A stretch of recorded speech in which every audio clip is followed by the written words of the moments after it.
Hi, welcome back to Mina's Bookshelf. Today I'm doing a VR video response to, I don't remember exactly who put this hashtag out there, but it was quite some time ago, and it was hashtag only 10 indie decks. There is an hashtag 10 only 10 mass market decks on my channel, so if you scroll down the videos, you will be able to find it. So for this video, we're considering only those 10 independently produced decks that are irreplaceable for me, that are at the foundations of my practice, of my library of decks. So I would start immediately with one of my all-time favorite. This is the Moonchild Tarot by Danielle Noel. Beautiful deck, massive, beautiful presentation, great quality. From the box to the guidebook that is pretty chunky and pretty heavy. Beautiful wording. I think Danielle Noel is artistically and gifted. She has great taste. I love her writing as well. And her deck is one of those that will not move ever from my shelves. For me, this is also a work deck. I actually use it for my general energy check-ins every month. I love this artwork, collage style, sort of ethereal, but beautiful. And for me, this deck is a great deck for spiritual readings as well. Love the muted palette of colors. Love the core cards. Look at this beautiful Queen of Pentacles, probably my favorite card in the deck. The quality is outstanding, and it's outstanding also consider that this is not one of the most expensive indie decks out there. It's still pretty, decent as a price, but nothing outrageous like what I've been seeing lately. So I love it. Great deck, and I compare it with quite a few things in my collection. I'm not going to do pairings in this video because I'm in a hurry.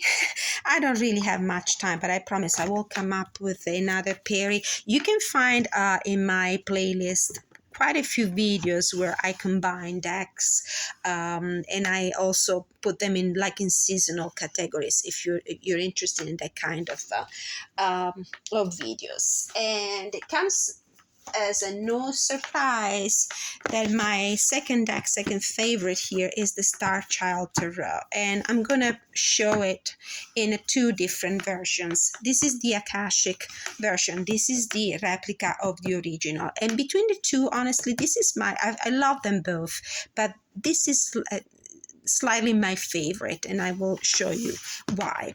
So we still have beautiful quality, incredibly outstanding production values, great guidebooks, outstanding writing. The artwork is the usual Danielle Noel collage style. This one is the star seed. So these are the backs of the Akashic version. We have more of a cosmic vibe, although I consider this my angel deck. People, the human figures that you see here in this in the artwork are for me angels. This is how I connect with my guardian angels. I use this deck for angelic work. Beautiful, stunning cosmic views, and an incredible use of graphics, of collage art. Love it. The purples and the blues are the dominant colors, the dominant palette in this deck. And as well, despite the cosmic, ethereal, angelic vibe that you might get from the artwork. This is a great workhorse. I actually work with these decks. I use them quite often. Some of my favorite decks for my monthly Energy Check-ins videos that I do for the collective on my channel, and for clients and for myself, are Danielle Noel's decks, also the Oracle decks. Okay, so this is the Akashic version of the Star Child Tarot.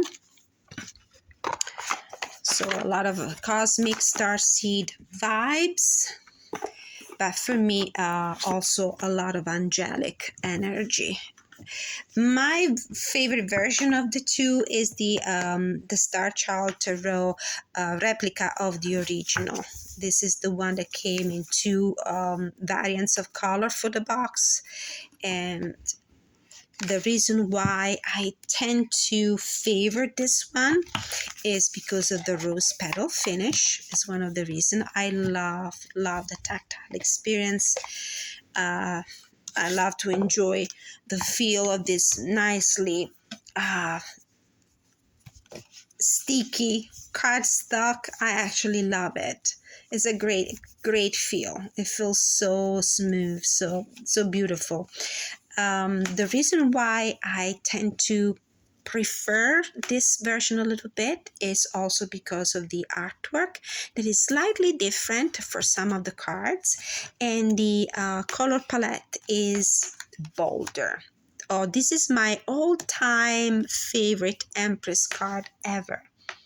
It's different in the Akashic version of the deck, and this is probably the main reason why I acquired also this edition. I love it. As you see, bold colors, less blues and less purples. Let's say the Akashic version is more cosmic, is more ethereal, and has more connection to the air element. For me, this is a little bit more grounding. It feels, because of the artwork and the choice of colors, it feels like it connects me better to the earthly level. So for me, this is more earth element in this deck. Still, it feels a little less angelic for me than the other one, a little less ethereal. So cards stick together, but I don't mind. As I said, I don't mind this sticky rose petal finish at all. Love it. Okay, so this was my second favorite, the Star Child Tarot by Danielle Noel. I would proceed now with let's see, this one, another irreplaceable deck for me. If I had to really cut down to 10 my collection of indie decks, this one will stay for sure. It's the Lioness Oracle Tarot by Alejandra Leon. Another great deck, another workhorse deck for me. I do use it often. How beautiful. I love the theme, the botanical theme. I love the collage art style.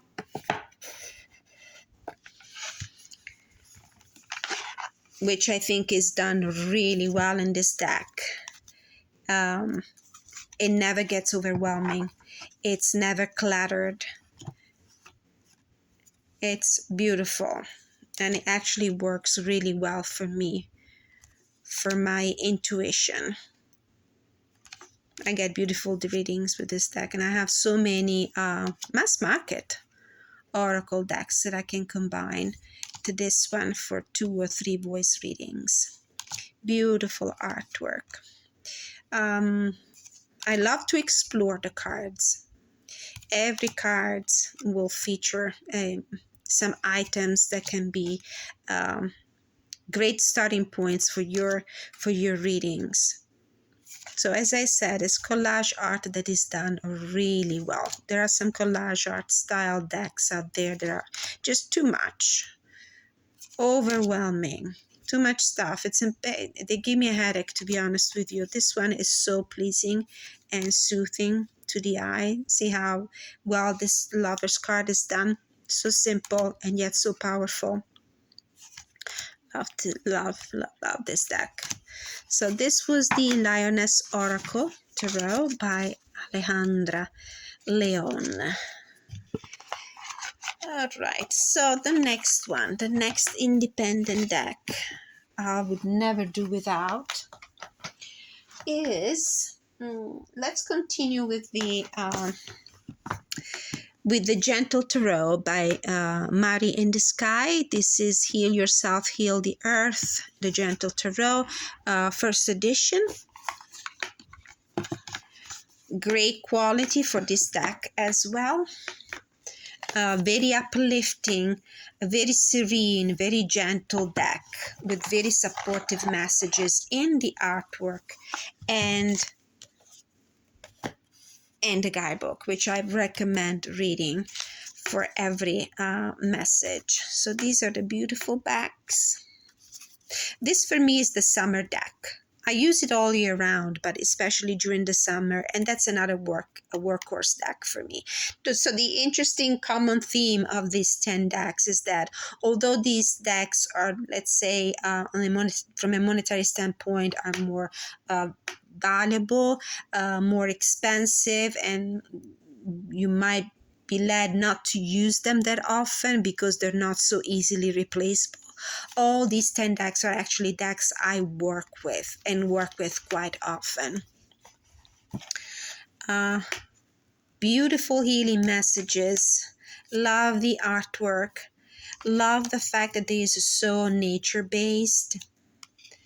Look at these beautiful colors. I love the fact that there are so many animal totems. I think all the core cards are actually animals.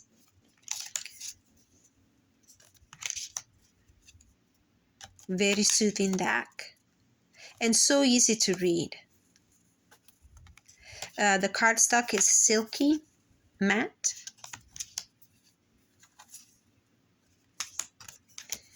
Oh, look at this beautiful, one of my favorite cards, the Ace of Cups. This is the Emperor. The Harvest of Stones.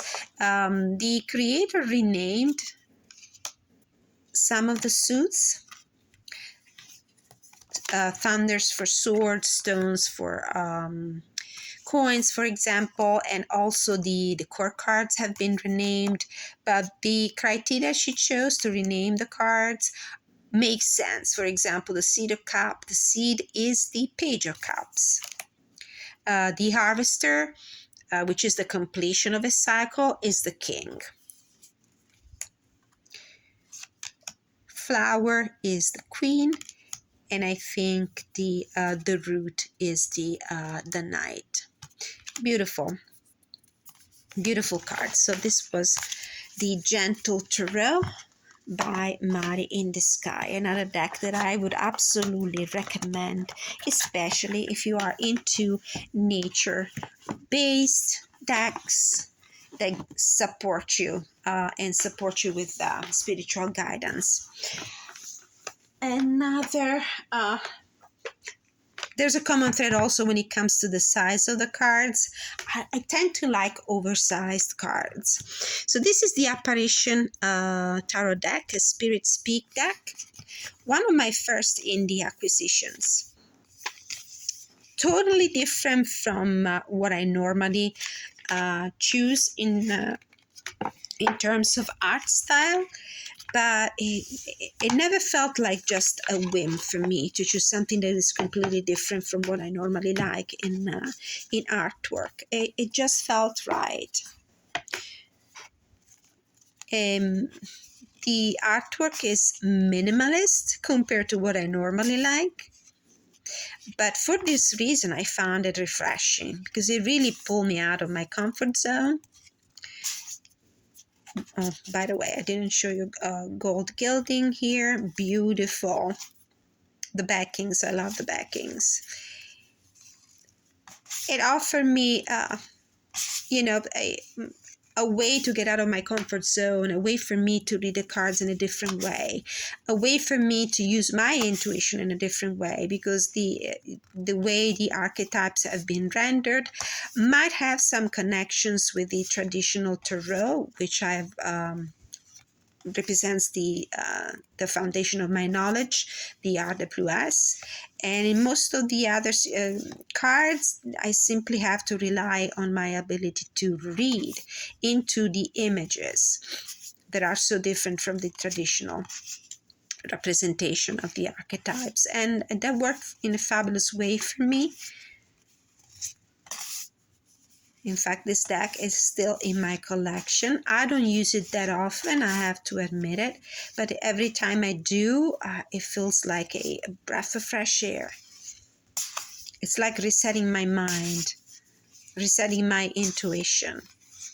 And I love it. Love it because it's different. Moving on. This is going to be hopefully a quick video compared to my usual. Another one, absolutely cannot do without the Dark Mansion Tarot by Taroteka Studio. Yeah, by Taroteka Studio. This is the blue back version with the silky matte cardstock. Beautiful. That's another kind of unique flavor in my collection, this cartoonish style. Love this artwork, very detailed, very expressive, very emotive.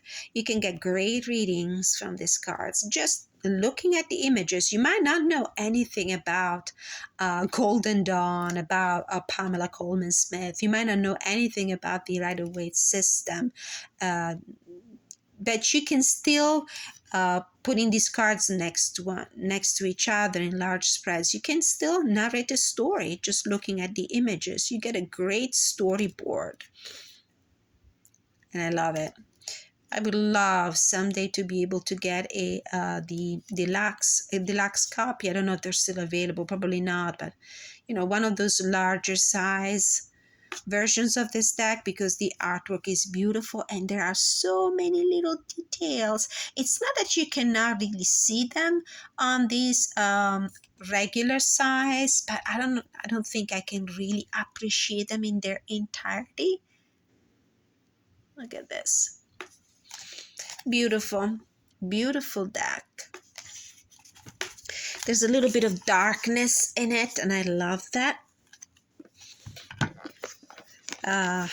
Not too dark. I don't think I could, for example, there's the Bohemian Gothic, the Baba Studio 4th edition available right now, and I'm still on the fence. I don't know if I could do that. I think it's a little too dark for my taste. This for me is the perfect Halloween season deck. Talking about Baba Studio, that's the one that I would never let go of. I love it. It's fundamental in my collection. It's the Victorian Romantic 4th edition. This is the most recent release, and it's the one that features the gold foil on the cards. These are the backs. The only thing that I'm not really happy with is the flimsiness of the cards. I mean, for me, it's not too bad, but an indie deck this precious and this expensive should be printed on better cardstock. This is what I believe. And my opinion might be very unpopular, I know, but I'm not afraid of saying exactly what I think. So, adaptations of a pre-existing artwork, and each of the Baba Studio decks comes with a beautiful guidebooks that will also be very specific in disclosing what the source of the images is, which is beautiful. That's another deck that works really great in any sort of reading, and I do use this deck quite often. I love to do large spreads with this deck. I like to follow the sequence of images, and this is what leads me through with my intuition, leads me through the reading. Not only the knowledge of the archetype and the traditional meanings. Lovely deck, beautiful, beautiful. Excellent reader, and that's why I wish the cardstock was a slightly more substantial, because a deck like this is so good, and I cannot just lay on a bookshelf gathering dust. It's a deck that needs to be used. Moving on to the next one. I have 1, 2, 3, 4, 5, 6 so far. Let's see if I can fit them all in. Another deck that is fundamental and irreplaceable is the Sasurabito Tarot by Stasia Barrington. Manga-esque style deck. This version is the one that has glossy cardstock and shiny gold gilding on the edges of the cards. Beautiful, different. As for the Apparition deck, it's something that is different from what I normally collect, what I normally work with, and for this reason it's essential for me to have something that I can work with that doesn't just that challenges me, let's say. This is a perfect example, the Six of Pentacles. What a beautiful way to render the idea of giving and receiving. Judgment. The guidebook is nice. I mean, there's enough writing for each of the cards. A couple of paragraphs, concise and useful.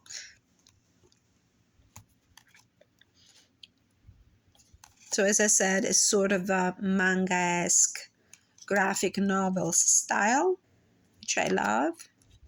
Very colorful, very emotive as well. You can read a lot in the emotional expression of the characters represented in the cards.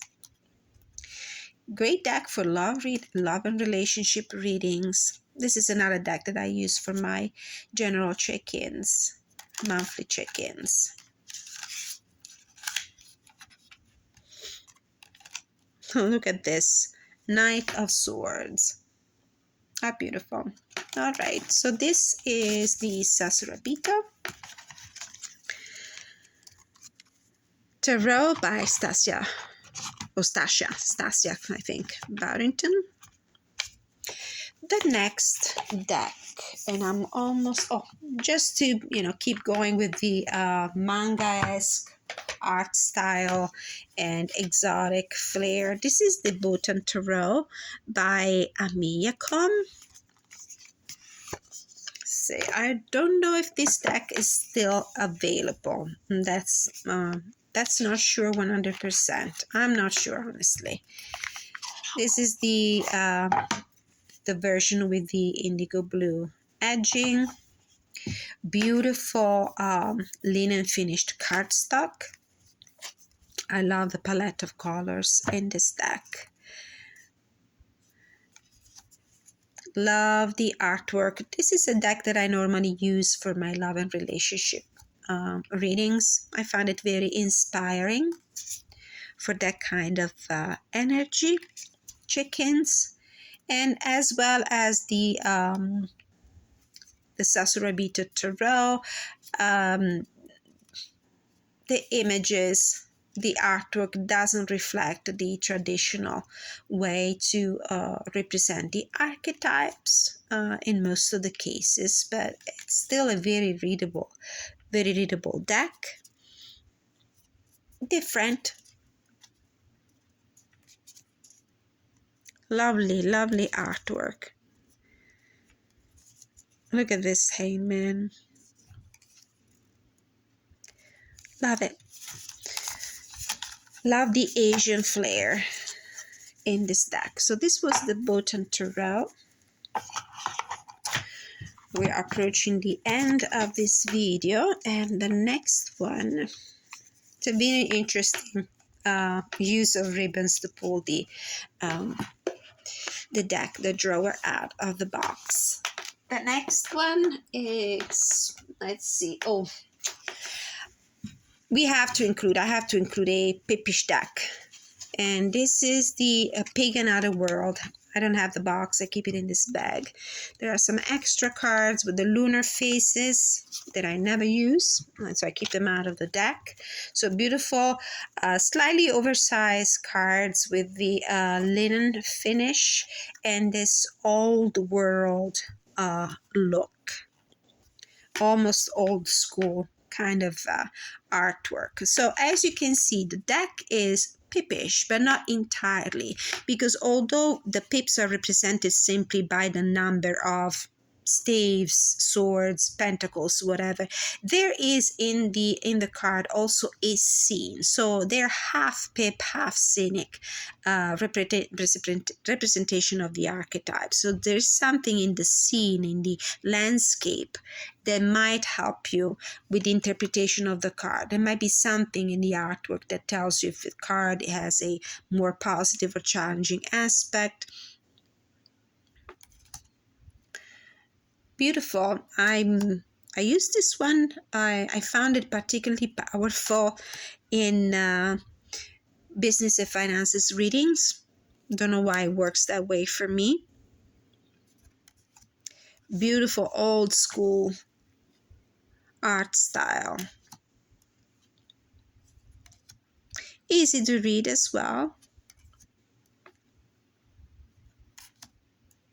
At this point of my experience with tarot, I'm very comfortable with pip decks. I don't mind, although as you see, the six of swords, for example, is very similar in the scenery here to the RWS. There's no ferryman.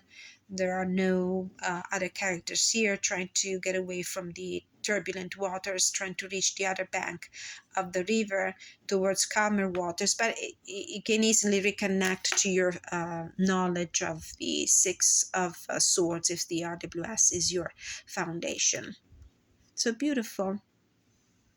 Beautiful autumnal palette of colors.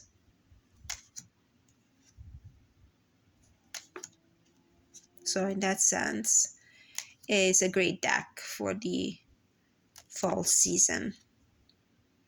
All right, so this was the Pagan Otherworld. And I think I have 1 or 2 honorable mention. Let's see, 1, 2, 3, 4, 5, 6, 7, 8, 9, 10.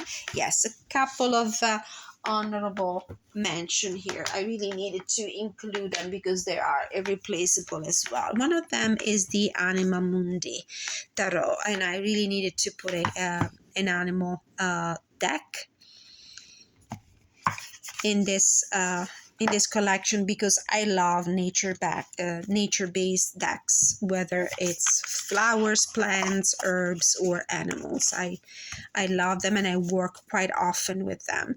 As you can tell, this one has been used quite a bit. The gilding shows the chipping, lovely linen finish cardstock, and beautiful artwork with these blue nocturnal skies. Is very evocative. It will induce you in a meditative state. At least this is what it does to me. And easy to read. Love it. Okay, the other honorable mention that I have for you, it's another art deck. Art deck has been always it's been my first love when it comes to tarot decks, and always will be. I don't have the box for this one, I keep it in a bag, but this is the Revival Art Tarot by Tarocco Studio, I think that's the name. Yes, Tarocco Studio. This is the first edition, recognizable by the backs. Beautiful, soft, matte, luxurious cardstock, and all sorts of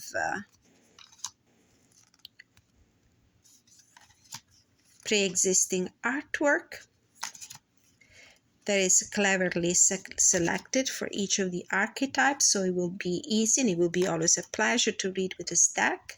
Unfortunately, in the guidebook, the creators do not mention what the artwork they take inspiration from is, but I have to say some of these are pretty recognizable. I've seen them before. Beautiful. Great deck. So this was the other honorable mention for me. Thank you so much for watching. I hope you enjoyed it.